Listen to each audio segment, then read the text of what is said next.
Demo সময় খুব সতর্কে উদাহরণের ব্যবহার করবেন।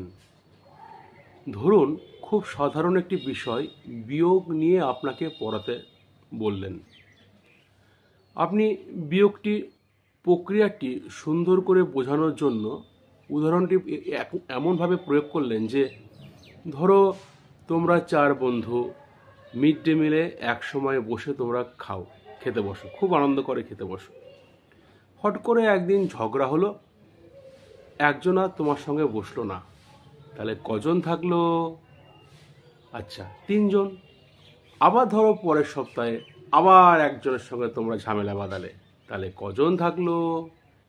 এইভাবে বিয়োগের ধারণা না দিয়ে বাস্তব পরিস্থিতির সঙ্গে আপনি পরিচিত সেইভাবে আপনাকে উদাহরণটি প্রয়োগ করতে হবে এবং যেন কোনো ভুল বার্তা না যায় সেদিকেও লক্ষ্য রাখতে হবে।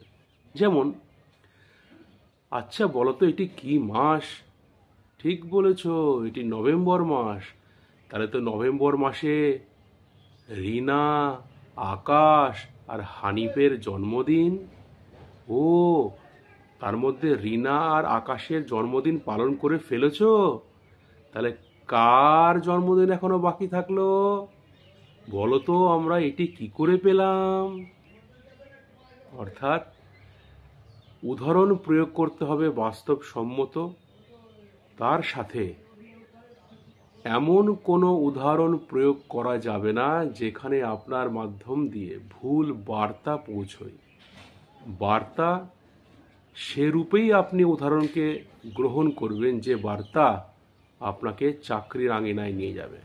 ভালো থাকবেন।